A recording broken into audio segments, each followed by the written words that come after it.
Hey guys, this is Mark. This is Austin. Welcome back to another episode of Life with Rojo. I'd like to introduce myself. I don't believe that we have ever met. I think that we could hit it off so well. Let me paint a picture, you and me together. I'd like to introduce myself. Guys, a few weeks ago, we had an awesome opportunity to work with a friend organization of ours that we just love, Catch a Lift Fund. And we were able to talk to a wonderful veteran and just hear his story. And guys, today we have that opportunity yet again with another veteran, and we're so excited, man. I've talked to this guy quite a few times, and I'm just pumped to have him on, Austin. Yeah, we're excited to have Army vet today, James Bullish, with us. James, thank you so much for taking time to come out Oh, today, man. We appreciate pleasure it. to be here. Thanks for having me. Yeah, man. So like we want to know about James, man. We want to know you. We want to know your story. So let's start a little earlier. Like who were you before the military? Oh, before the military, I grew up in a little town called Wendell, Idaho. My dad was a foreman of a custom farming outfit. Long story short, basically what that is we chop hay, corn for dairies for their cows and haul out their manure in the winter. So that's pretty much what I did growing up. I learned very quickly how to drive 18 wheelers, 10 wheelers. I started driving at a very young age, around 8 years old.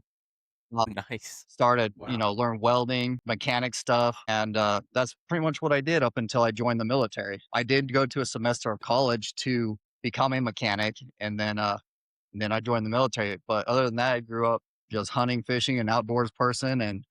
And that's what I still try to do today. Man, it sounds like the kind of friend that you want to have around though, because James can do your welding. He's been driving since he was 8, so he's got more Right. experience than the average person. And hunting, fishing. I mean, like that's the kind of guy you want to have around. Right. I try to teach my kids all those fundamentals. Hey, that's awesome, man. I think that's so important because that like having those skills. I see it all the time. Like it keeps you from having to pay somebody else to do those Yeah. things. So let me ask you this. You said you started driving at 8. What's the first vehicle you started driving? A 1997 Ford Power Stroke with a 5-speed manual. It was so nice because all I had to do is let off the clutch and let it go by itself and just steer it down the road. Nice. No, that's awesome, man. Now, did you grow up like I know you were working on the farm and everything, but did you do any sports or anything I growing up? did. I did play football. Basketball, football in the fall. I did basketball for a year, 2 years in high school. And then I got pissed for being sitting on the bench. So I started wrestling the remainder of high school years for the winter. And then I would do track in the spring just to try to make sure I stay as fit and everything throughout the school year. I didn't do much physical work during the summer and I had to kind of catch all back up, but still the muscle memory was there when I went into football, especially during hell week Right. and it was 100 degrees outside. We're practicing twice a day. Man, that takes you back to some fun days, I'm sure. Oh, yes. But when you talk about the wrestling, was there ever a wrestler that wasn't angry with somebody? Not that I know of. Right. I know that there's this one match I went to and I thought I was doing pretty good for like my first year or second year. Second year, I guess you could say, doing it because I started really late the first year. So the first full year I did it. He was ranked number 1 in the state and I had to wrestle him.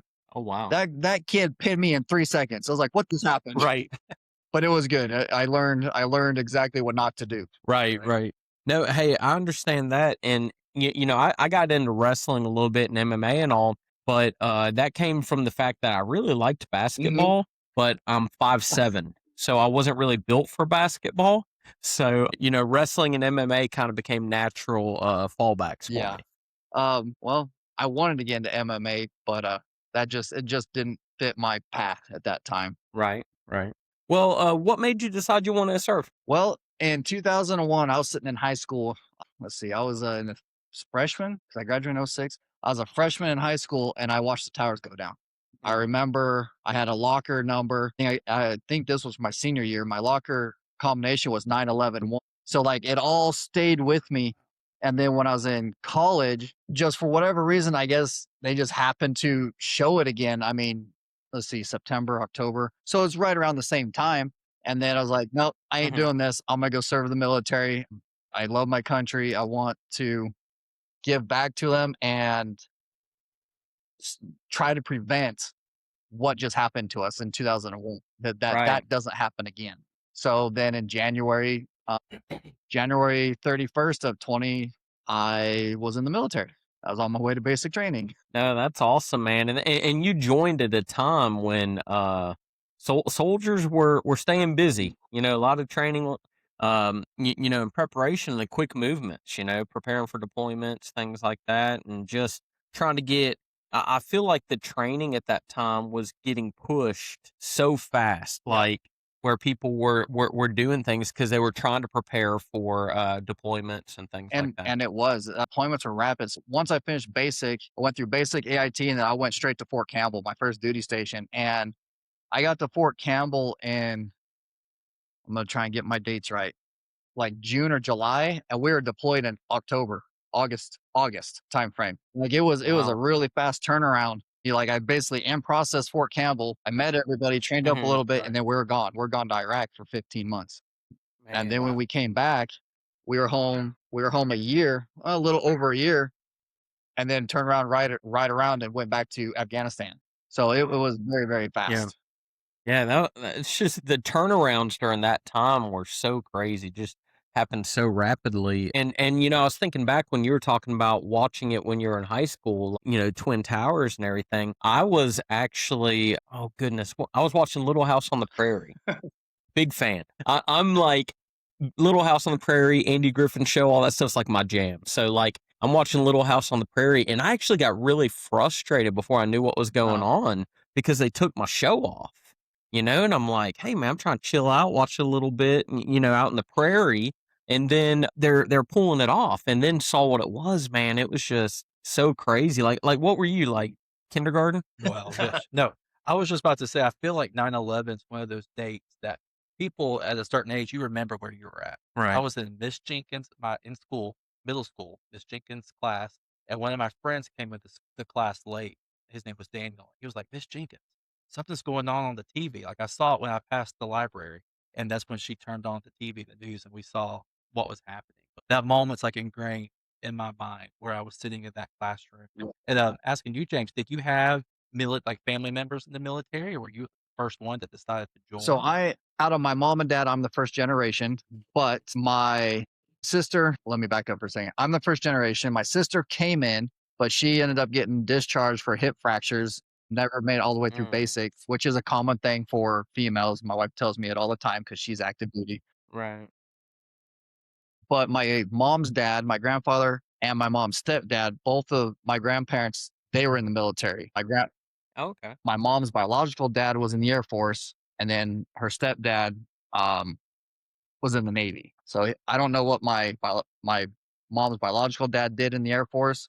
We don't have that great of a relationship with him. Um, Hmm. but my grandfather, who's married to my grandma now, he was a CB in the military in the Navy Oh, Reserves, okay. and he loved it. He enjoyed doing everything that CBs do.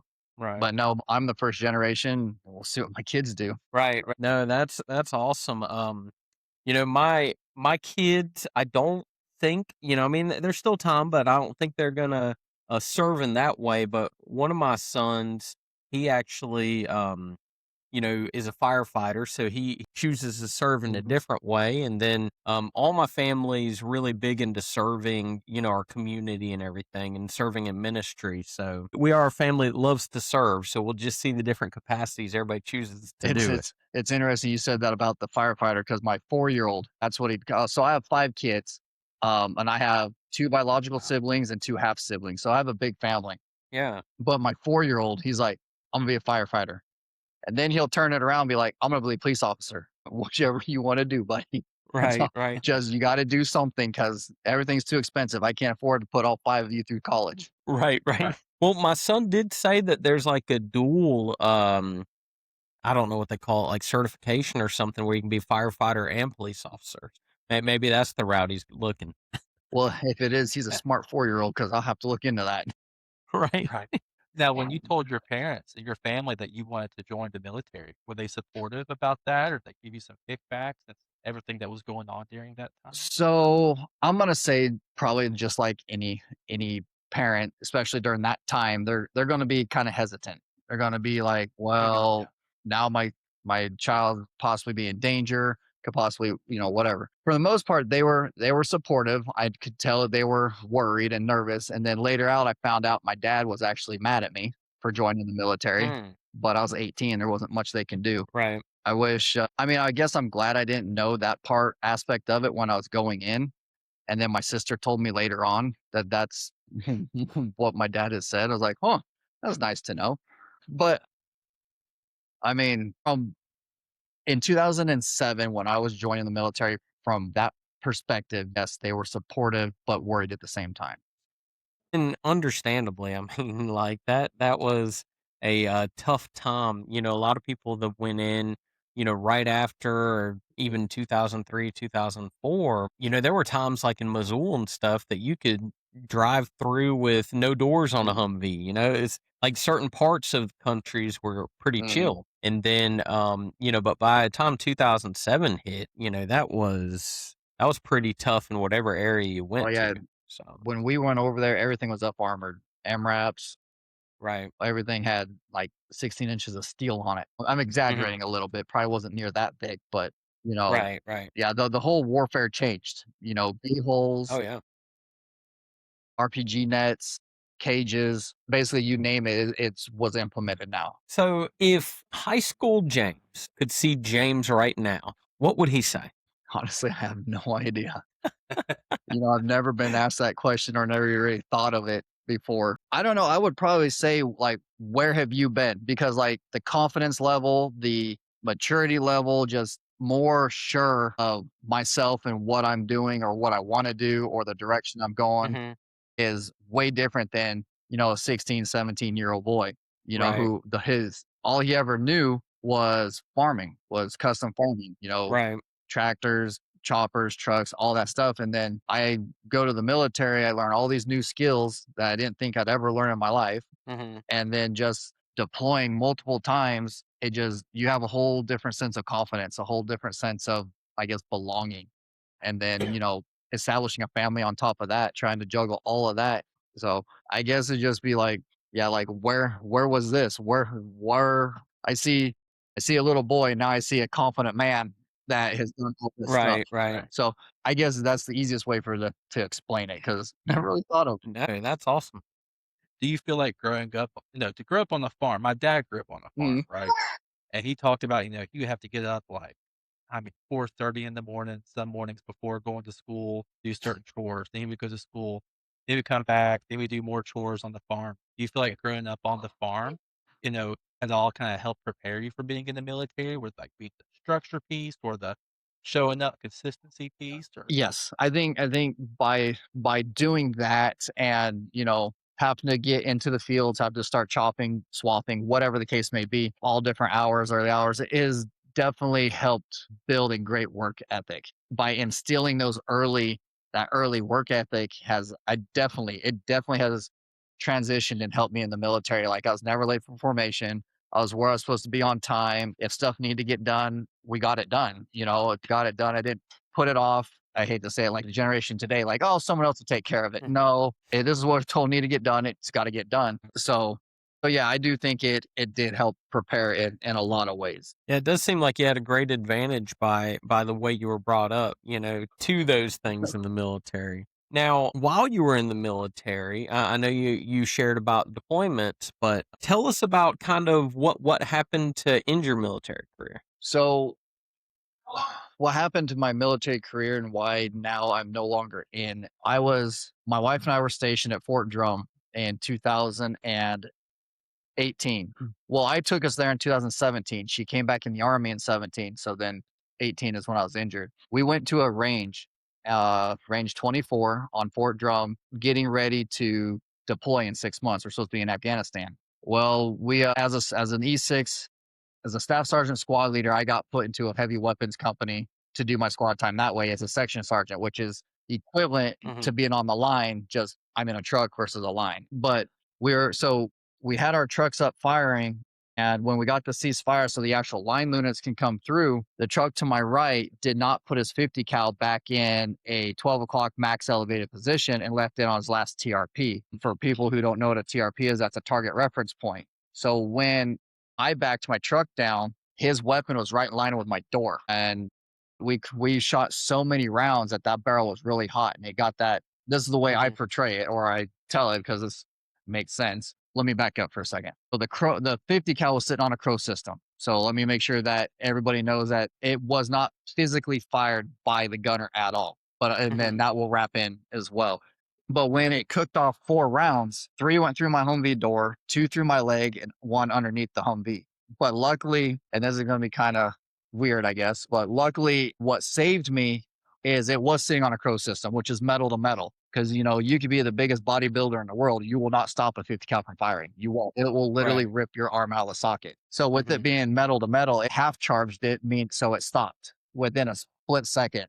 It was that fast. And then from there, I got medevaced into Syracuse University Hospital. I was still having full-blown conversations with my sergeant major, my PA. I didn't necessarily go into shock like everybody would think you would. It wasn't until I got to again, Syracuse University Hospital. I watched my wife show up, and the last thing I remember before going to Walter Reed, minus what everybody's told me, the last thing I really remember is my wife walking through the door, looking at me, and she's Hispanic, and she turned pale white and almost hit the floor.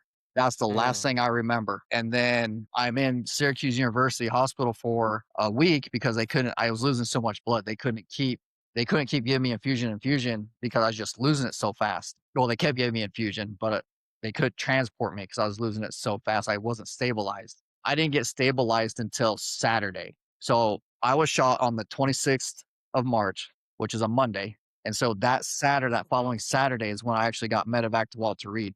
And here's the interesting part. And this is why I find fantastic about our military. There was nobody, no life flight, no nothing that could take me from Syracuse, New York to Bethesda, Maryland. There was nobody but our Air Force. So our Air Force caught wind of what needed to happen. And they were in the area doing a training mission as it was with like 30 doctors on this plane, on this C1, CH-17. So they said they would take me. So I get ambulance to the tarmac. My wife and I get on that, and they take me all the way to Andrews. I think it was Andrews. And then I get ambulance into Walter Reed. And then I meet my surgeon on the 2nd of April and the 3rd of April, which is my sister's birthday, and she absolutely hates this. I'm amputated. So she will always remember that as the day her brother got his leg cut off. Right. Luckily, my unit, that's my 4-year-old. Sorry. Hey, that's awesome. No worries. You want to see? Hey. So that's my 4-year-old. Is that the firefighter? This is the firefighter. This is the one who wants to be a firefighter All or a right. police officer, right? So my son's a firefighter. I was telling your dad. What do you think? Yeah. Yeah. Okay, go with mama. That's all right. My daughter's in here too. She's our producer. So It's all good. yeah. Let's see. Let me back up here. I mean, and up to my injury and all that, my unit out of Fort Drum, because I was with 214 Delta Company, 214 the Golden Dragons. They were just my sergeant major, my battalion commander, my company commander, my first sergeant. They've just been so supportive and awesome. And they even were reaching out to help my wife's unit because we had some conflict with her unit. I forgot who it was, but they kept, they gave her a really hard time, telling her that she had to be back to work, she had to do this, she had to do that, and it took us getting the Undersecretary of the Army involved to stop that and for them to do what they were supposed to do and give her that leave, give her that time to be with her husband and take care of our 3 kids at that time as well. While I'm in, with a serious injury, it's not like, you shoot your finger off to wrap it up, you're good to go. No, I'm really about to lose a leg. So yeah, man, I can't even imagine because like in those situations, there's so much focus on you, but to be the spouse, having to still manage the children and that, and the thing too with it being from like a training and not like a deployment, so it would have been one of those things that she probably just expected you home, for dinner after the training or whenever that was completed. And sorry to interrupt. She was telling me, at one time, because I was having an issue with a soldier, and I'd come home and tell her, like, I'm gonna smoke the crap out of this soldier. I'm gonna kill him. It's just, this is one of those soldiers that shows up with a liter of Mountain Dew, and overweight, doesn't know what the heck he's doing. One of them. But when I was coherent, she was telling me about all this, and she was telling her chaplain on the ride to Syracuse, she's like, they shot him. She literally thought this soldier shot me. I was like, then I was like, That's a Goodness. 5.56. That's nowhere near as serious as a 50 cal round. Right. When I was Right. coherent, she's telling me all this. So, I mean, I could only imagine the stress that was on her for being, again, an active duty soldier, have to take care of our Mhm. 3 kids, and then trying to do what she can to help me and watch me go through this whole process. Right. Very, very difficult. But I do have to shout out to all the other nonprofit organizations, that have supported her and me through that whole process. It is just Right. fantastic. It really was. Well, with that, let's talk about one of those organizations. The one that I mentioned at the beginning of this episode, we're friends with them, and I'm a member there, and Catch a Lift, and Mhm. it's a phenomenal organization that has done a lot of support for me and for my family. I'd like to see how Catch a Lift has impacted you and your Oh, family. absolutely. I love Catch a Lift. It was, if it wasn't for Catch a Lift, I'd probably be more depressed or more overweight or something, because after my injury, I didn't really work out a lot. I was more when I was up walking around, running, and doing all that stuff. I was more focused on taking care of the kids, trying to support the wife on her career, and everything. I put everything for me on the back burner, and Hmm. then we get to leave Fort Belvoir and we go to Carson, and that's when it really starts hitting. Because I'm just in our house, not really doing anything, not exercising, not doing anything. And then that went on for a couple years. And then we get to Fort Stewart, and where in 2000 and was a 3 or 24. I think it was 23. She comes home with a flyer with Catch a Lift Fund on it. I was like, "What's this?" She's like, "Well, this was at the ACS building, and it says that they're a nonprofit organization that helps soldiers and get back into shape with fitness and all this other stuff." So I started looking into it. I was like, "Well, let me fill it out and apply and just see what happens." Hmm. So I did, and the next thing I know, I'm getting contacted by, as it wasn't Lisa, I got what her name was. And I do the whole intake, and Right. and then I get on board. And I think the very first coach that I really talked to and made a good connection was Jason. Yeah, Jason Smith. Yeah. Yeah, Yeah. fantastic guy. I mean, he helped me a lot, especially like that first year Hmm. with Catch a Lift. Once I got through the first, what was it, 8 or 6 weeks where I had to do the logs and turn the logs in and do all that just before Right. the actual grant period started. There was one part that I missed. I just got busy with the kids because at this time we have 5 kids, or almost 5 kids. I had 4. Just, and, got really busy. And I called him, was like, I don't want to lose this grant. I don't want to lose, because I really believe and I appreciate everything Catch a Lift has done for me. But I missed this deadline or whatever. Can we get it fixed so Hmm. I can get this in, my 8 month or 4 month checkup? And he's like, let, Right. let me take care of that. And then, it all worked out. But Catch a Lift has made it possible for me to work out at home, maintaining a busy lifestyle that I have and the part-time job I have so much easier. I went from 200 pounds to my goal of maintaining between 180 and 185.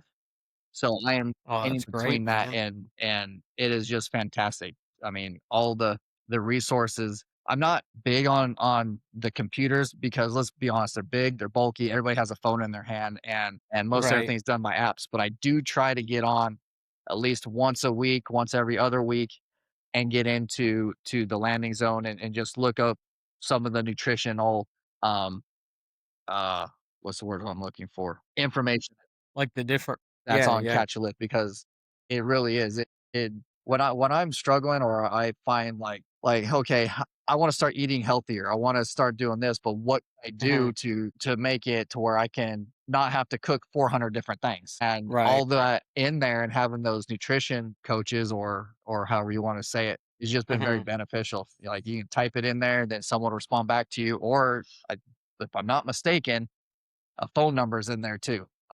Right. But, Right. I could be mistaken on that. I haven't called anybody but really Jason. Jason is he's just been, because him and I guess we're both infantry guys, and we just click so well. Hmm. It just I use him for if I need advice for anything. Not saying that Oh yeah. any coach I've talked to has never said, "Hey, here's my number. If you need anything, you let me know."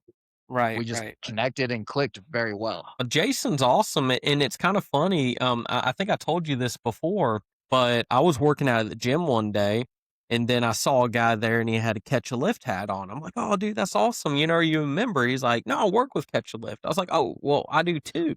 And that was Jason. You know, that was my first time actually meeting him. So it's kind of funny. I just left the gym before coming here to record, and Jason works out at the gym that I do. That's like 4 miles from our studio. Well, that's awesome. And I do remember you mentioning something about that. So he because when we were stationed at Stewart, and we lived in Ludowici, he invited us up to the house, just come see the farm, see all the animals. Mhm. And I told him, it's not that we didn't want to, just timing, and just we're always busy. Got a big family, and the wife's active Right. duty, and of course he understands that. That Oh, always yeah. makes it much easier. But yeah, I've been wanting to meet him face to face for a long time, Mhm. and he was supposed to. He had a brother or a relative who graduated basic here at Fort Sill, because we're at Fort Sill now in Oklahoma, Oh, okay. and he was supposed to link up with me. But we talked on the phone. He's like, man, it just my mom, my dad, everybody was there. Just time so like, brother, I understand, I know. So, Right. so it just hasn't lined up. Right, right. No, that's incredible, man. You know, the same thing with me, like Catch a Lift, even when, like I guess one of the things I deal with sometimes is I'll get bored of eating the same thing, because my wife always makes fun of me that I can eat the same thing every single day. And then, maybe once a month I want something different. So I'll just go on that landing zone and get me something different, to try out. And it's awesome. Um, but you were talking about Lisa. Lisa is phenomenal, and really everybody on the team is, from Lynn to all the coaches to everybody behind the scenes. Like, it's just an incredible organization that just has such a heart for veterans and just wants to help them and their Yeah, families. and that's true. And Everybody's so passionate about it. absolutely. And the reason why Lisa stuck out is because I've emailed her, and I believe I've even called her multiple times, because, like, again, I was like trying to fix this. Like, I missed this deadline, and I didn't mean to. I thought it was one time, and it wasn't. And now I'm trying to fix it. So I'm calling everybody that I know. Whoever sent me an email, that's who I'm Right. calling.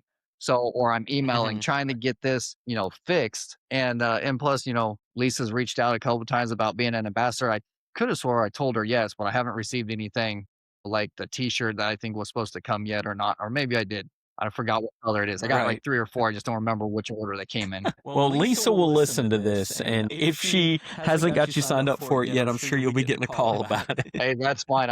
I really do enjoy advocating, and I guess, for better lack of words, because I can't think right now, a billboard, walking billboard, to get Catch a Lift out there, and to tell other people about them who are veterans or Right. whatever.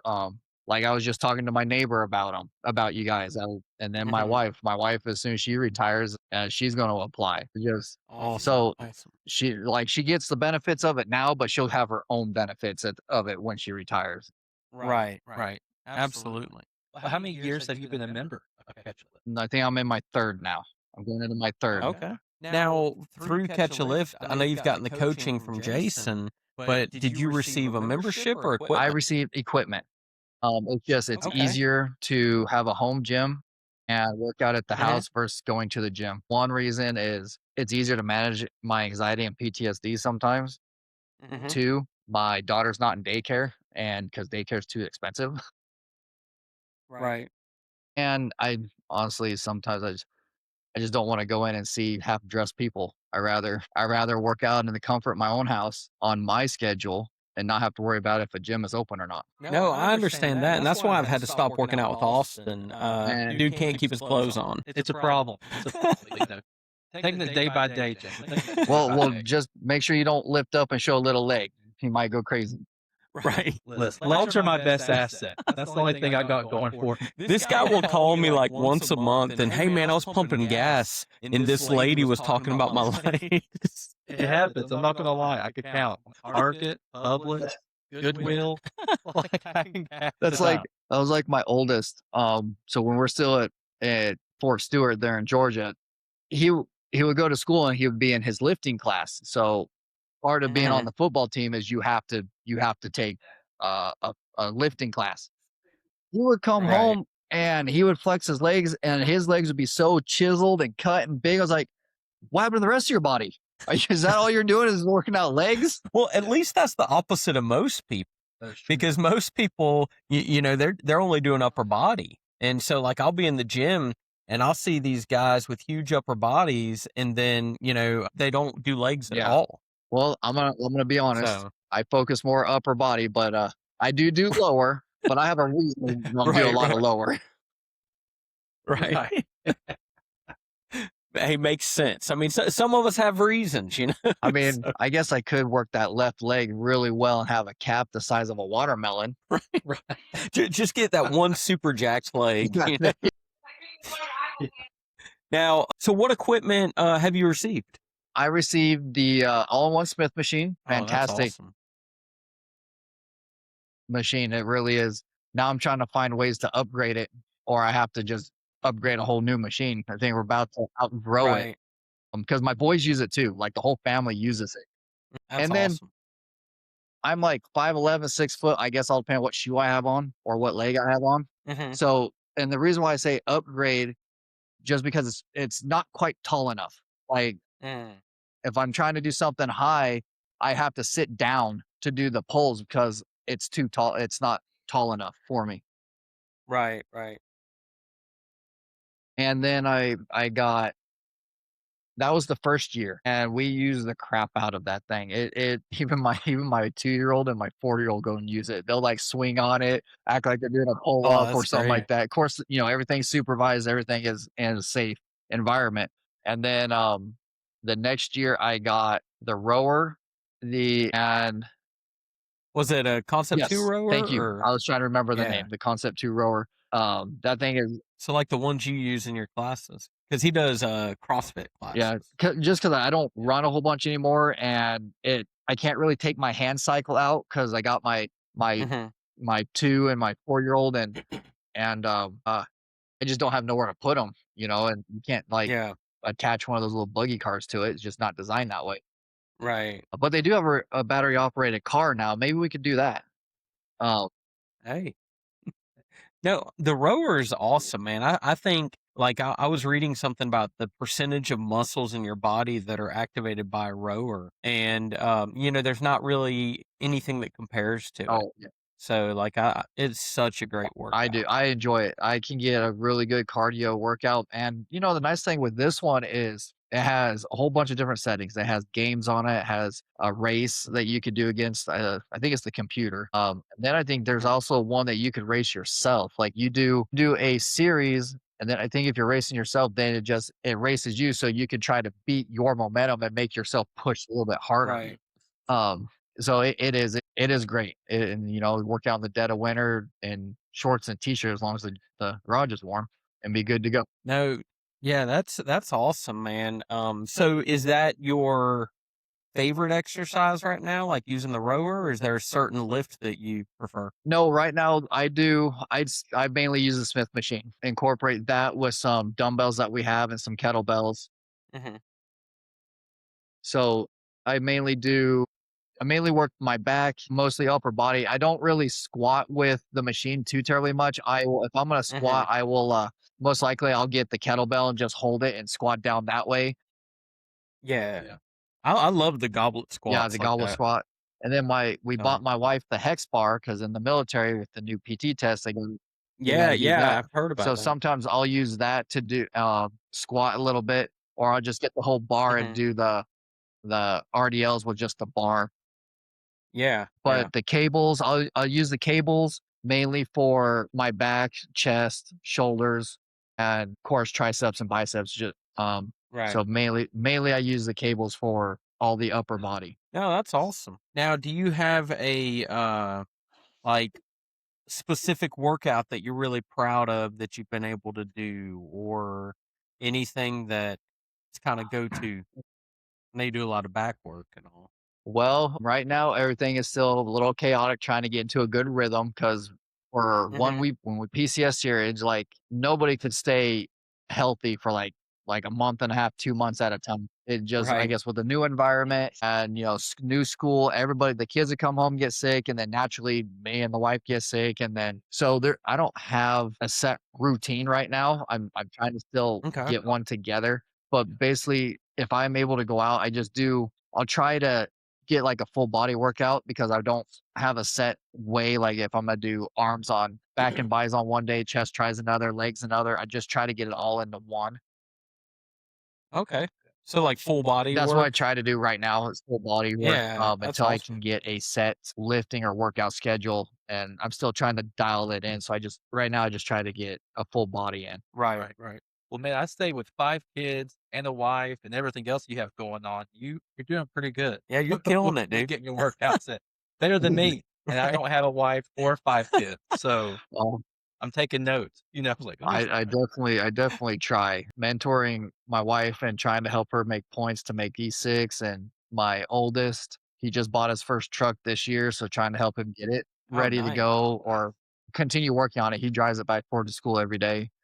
And then my 15-year-old, we're trying to work on a little pickup that I gave him. That was my first truck that I bought. And then, 4 kids are in school. Then my little girl it is very busy. And then, Yeah. I'm I up at sounds 5 o'clock like it. every day. And then a lot of times I don't go to sleep till almost 11. Right. Well, Austin was talking about just a few moments ago about how, he struggles to have even the consistency that you do without having the kids and the spouse.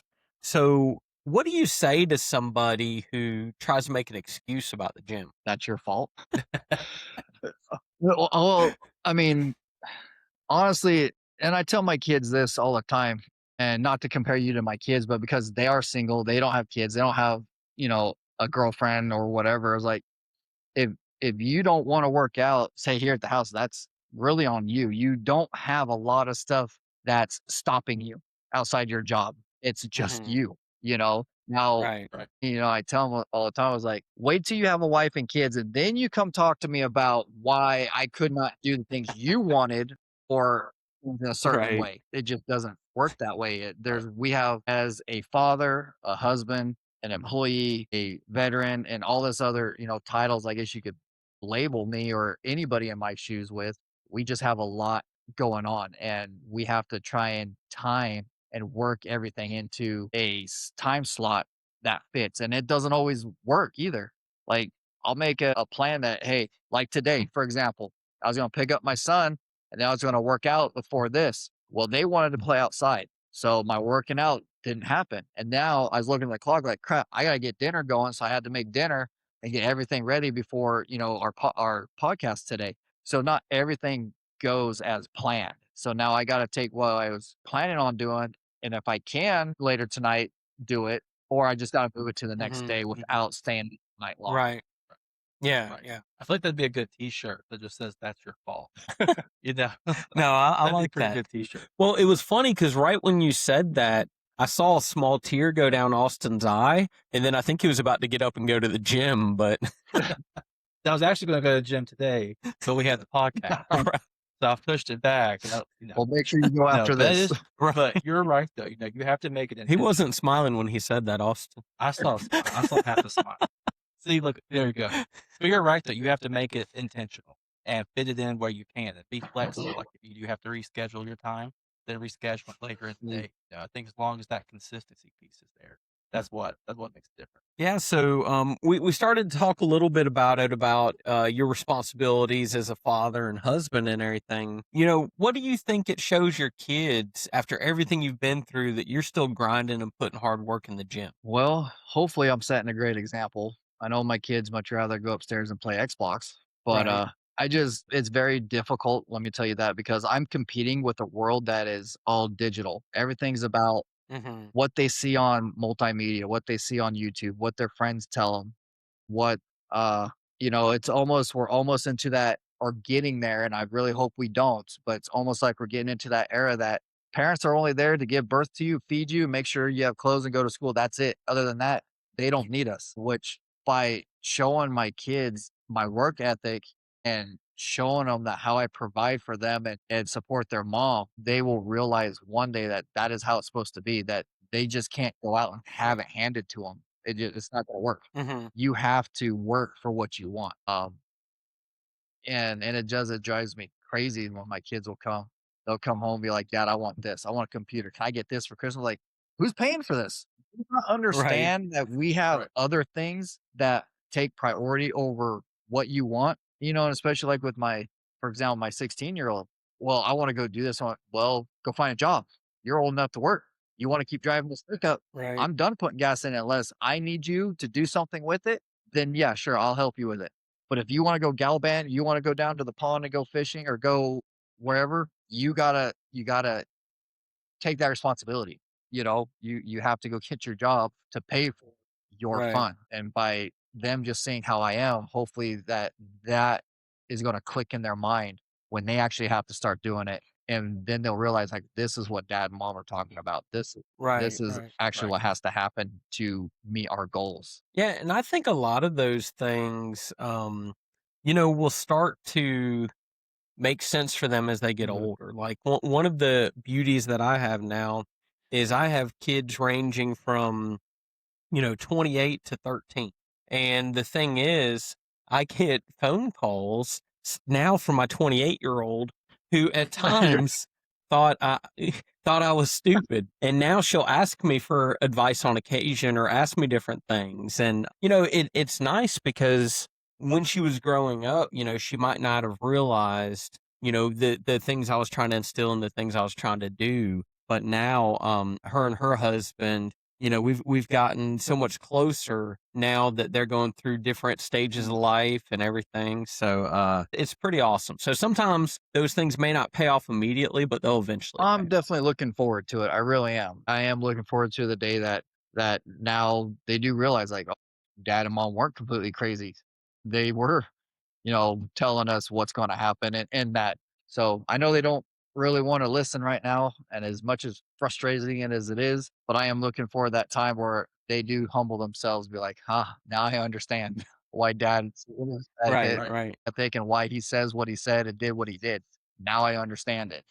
Yeah, my 13-year-old told me the other day, like he's almost my height, but he's like a real thin guy, real small framed. He was telling me that he was doing some stuff with some other kids and they're like, "Man, you're really strong." And he was like, "Well, yeah, my dad's been making me do kettlebell deadlifts since I was like 2." So and it's just funny you know, even when I was in the army, everybody always joked that my kids would end up being beasts, because like they're all into working out and everything, and so it's one of those things that as you instill that in your kids, hopefully it's something that they continue with, and My 15-year-old has taken the workout after me very seriously. Like so he's home doing virtual learning. For one reason, Mhm. we came in this school late and he just wasn't clicking. So we made a deal. You come over here, you have to maintain A's and B's. We're working on the grades. But he took after the working out more so than my 16-year-old. My 16-year-old is taking more out the outdoors type stuff, like what I do outdoors. And he's in the process of finding his job now. But he loves fishing. He loves to hunt. This year he had a couple opportunities to shoot a doe and a cow elk just for whatever reason, and just couldn't get a good clean shot on him. So unfortunately came back empty handed.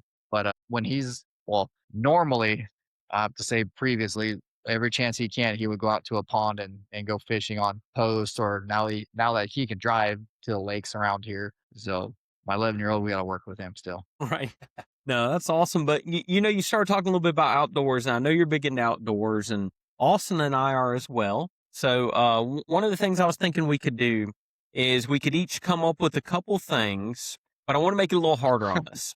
Couple things we enjoy doing outdoors, but I'm not asking for your typical hunting, fishing, hiking, rucking, swimming, things like that. A couple things like while maybe you're doing those things that you enjoy. Okay. Okay. So I'll give a first one just as an example. Like we love camping, but while I'm camping, I love vegetables like over an open fire. Like just grilling some vegetables over that. Like that's one of my favorite things. Sit at the fire with the family and eat the vegetables. Well, I'd have to say ours is s'mores. Oh, It just I know that now they make like little machines you can literally cut your Hmm. kitchen table and you can do it that way. But there's nothing better than having that smoky char flavored from an actual fire Agreed. right. in between a graham cracker with a piece of Hershey's chocolate on there. So I would have to say it's Right. probably, s'mores in that aspect. Yeah. No, that absolutely, like, so we do Bible studies at our house on Fridays, and whenever the Mhm. weather's nice where we can do it outside, we have fires and we do s'mores, and they love them. My family all loves those, and so much so last year, so I work at a school as well. And last year at the school, we actually had s'mores for our students for like a family night, and most of them had never had a s'more. Like my wife was making them, and they would not leave her. Like they were constantly getting s'mores for the first time in their life as middle schoolers. So, because my whole family was out there working, and you could ask any of them, the kids loved it. Yeah. Especially my 4-year-old and my 2-year-old. Now that she can talk, it's can we have s'mores or can we go drive the car? It's like, Right. Right. and what I mean by drive the car, it's their little remote, their little like a Power Wheels car. Oh, those Oh are So, yeah. so fun. Oh they yeah. can learn how to steer it and drive it. I can do it with the remote. Right. That's Nice. cool. That is cool. I have to say, hanging up a hammock, Yeah. like next to the river or something, like that, like in the fall or the summertime, just hanging a hammock Mhm. and like resting out there is probably one of my favorite things Right. to do. Hammock's nice, man. It's It is. relaxing. It really is. You know, Oh you yeah. you can just forget everything for a while, guys, because it's going to be there when you go home on Monday. But just for like at least a day or two, Right. you can forget about bills. You can forget about that Right. paper you have to do, or you can forget about whatever, and just kind of enjoy the moment, enjoy the time with your family, the scenery. Like another thing, like camping. Growing up, when we would go camping a lot, one thing I would love to do is just sit there. Like I would sit back from the fire, put my feet up close where the fire can like be warm, like warm them up. It's in front of me, and I just watch the river going by and the sun setting down behind the trees and the mountains. Oh Just yeah. Oh just the yeah. scenery is breathtaking in itself. No, that's awesome. And like I said, camping's one of my favorite things to do, my family's favorite things. But another thing that I like to do, so I like to fish, but that's not gonna be my thing. I'm a terrible fisher. Okay. So my oldest son and my youngest son are great at it. My middle son and I are not. Um, every once in a while, and it's embarrassing, but I'll go ahead and say it. I'll just get some like bluegills and some little ones just so I feel good about myself because I hadn't caught anything lately. So I kind of do like that, keeps the momentum going, keeps me out there. Because Right. if I'm not catching anything, I don't want to stay. So So on fishing, I didn't grow up bass fishing. There are bass in Idaho. There's actually a professional bass fishing. I think he's on the Elite Series. That is actually from Northern hmm, Idaho. I forgot what his name is.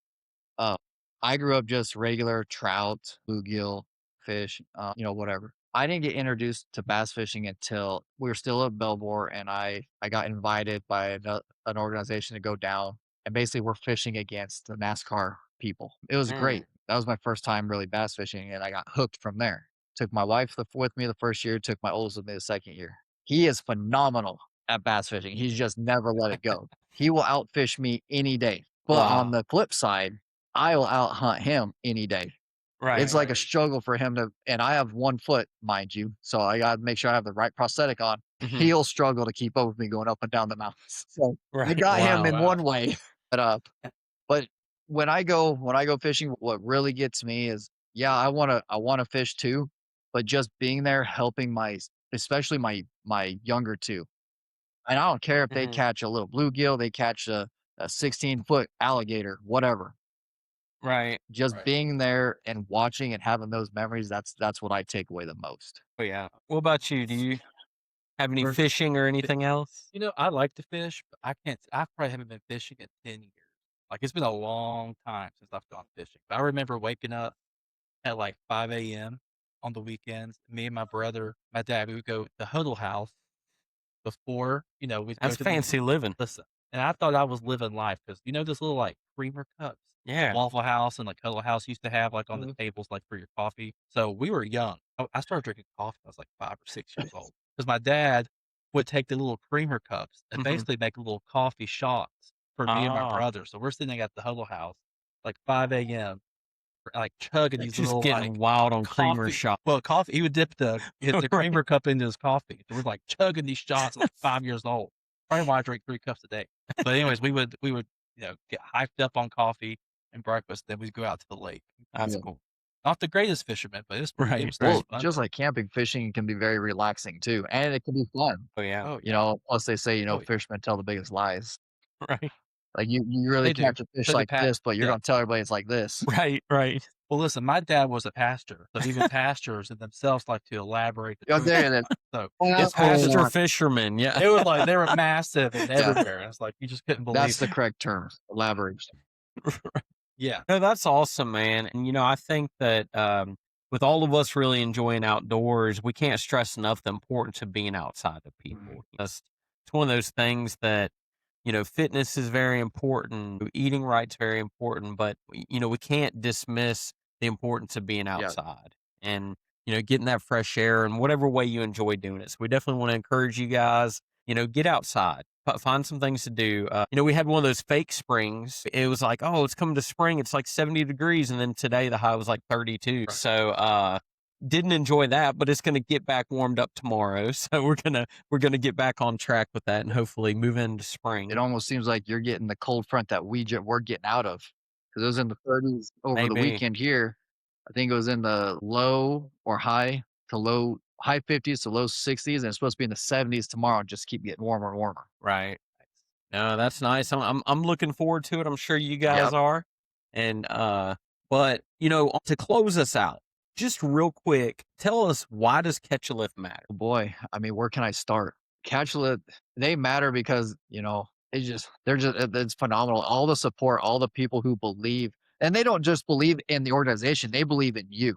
Like Right. they will put forth the effort and the energy and time to make sure you are meeting your goals and you have the support you need. The organization in a whole, I forgot the lady who started it, but the organization in a whole, Lynn? that's like the big picture, but everybody inside of it. And it matters because they help you become the best you can be and to Right. work towards that. They're and just the amount of support and the effort that Catch Lift puts into making sure that you can meet your goals is phenomenal. It really is. I mean, for better lack of words and terminology, is just I really wish I could find the words to say exactly what I'm trying to think here, but I can't. Right.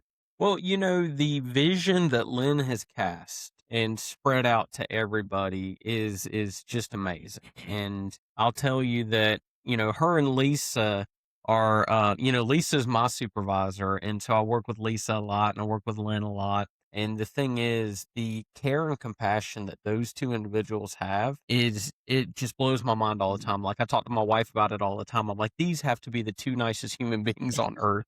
Like they're so caring and just so thoughtful, even about the little things. Like, I hear all the time from people, just those calls, that care, and just the support that they're constantly receiving. They feel it truly sets them apart. And that I want to caveat on that a little bit because you stroked my memory.